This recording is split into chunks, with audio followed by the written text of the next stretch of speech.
Hello there in Autism Land. Welcome to the open meeting of Autistic Radio and the charity that we formed, Autistic Association, to support Autistic Radio. The main thing we need to discuss this week is our upcoming presentation at the Restraint Reduction Conference. We have been allowed unprecedented access to a professional conference, and we need to come away from it with them feeling that we have respected some boundaries and made them comfortable that this is the sort of thing that they can do in future. There's been negotiations with the organisation, and I'm quite sure that behind the scenes that there have been a lot of conversations with some people being rather concerned that a completely independent autistic group is presenting at their conference. And not only presenting at their conference, we will also be recording with them, recording small voice populaire, the word on the street, the reactions that they might have to the conference. So what we are being allowed here is quite a responsibility as completely independent autistic group. Is everybody happy with what I'm saying there? Yeah, absolutely, yeah. Everyone gets what I'm putting in there about what we need to achieve and how we need to come away from it. It's not as much about the actual presentation of the material, it's more the feeling that they have when they approach us again, or the people that are there from various organisations approach us. That's what we're selling here, that we are a group that's easy to deal with. Is that coming across? Yeah, but without compromise. I mean, we're doing it with integrity, yeah? And you bring me on to the next subject. Yes, just because we are privileged to have this opportunity doesn't mean we should water down our independence. We need to be quite clear about the things that we're saying without putting people off. So there's a fine line, but if we fall on one side of the line or the other, I would say we should fall on the line of our authenticity, of our honesty, and of telling it like it is. I just want us to try and remember in the back of our heads that we want to be the kind of group that people invite back. Yeah, I totally agree.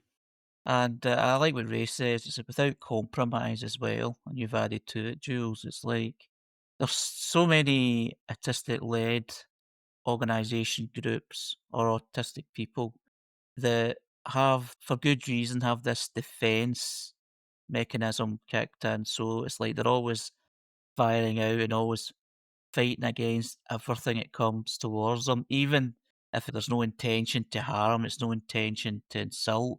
It's just that because of the experience they've had before, or the felt that they've had before, trauma even, it's like it's hard hitting all the time.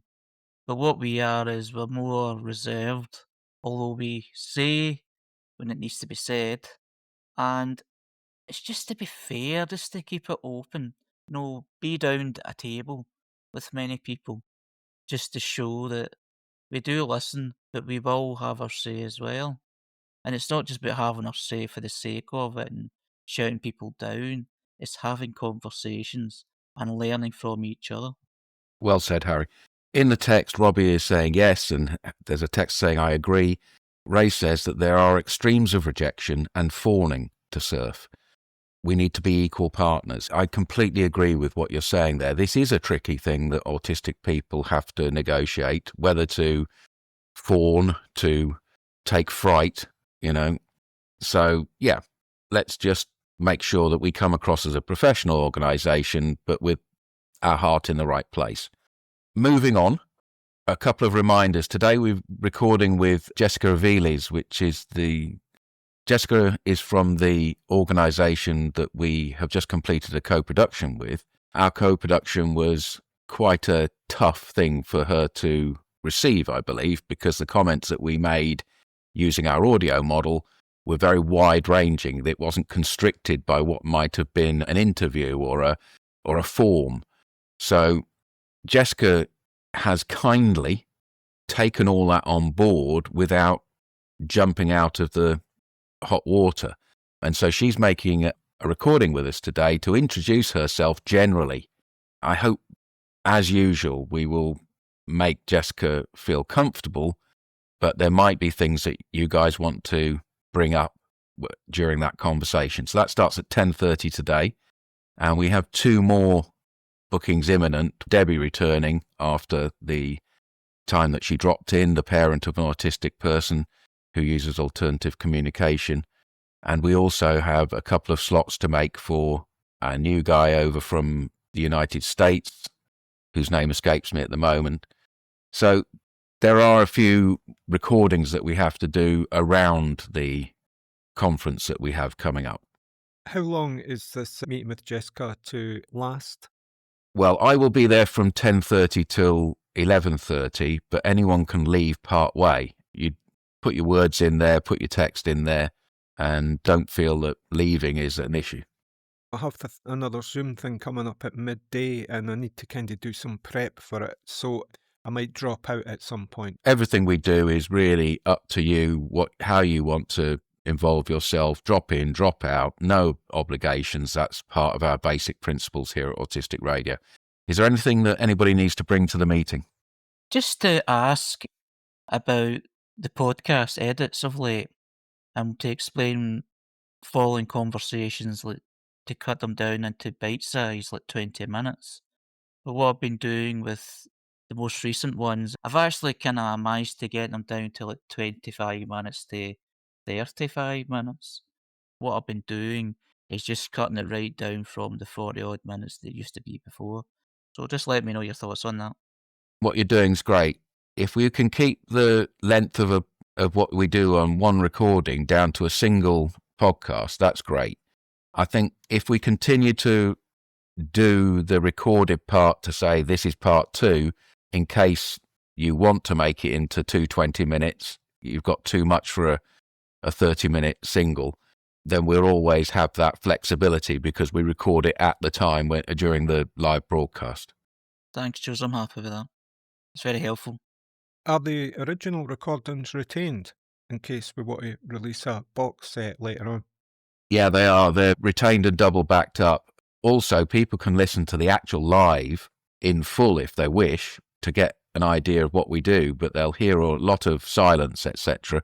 They can do that by going to the social media pages. The recordings that are put up during the live can't be edited. They're just the live recordings. So they'll have all the mistakes, I'll do that again.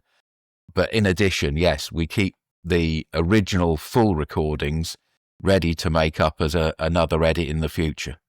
Thanks for that. That's amazing, because that means the autistic experience still exists even after the edit. Yeah, the option's there.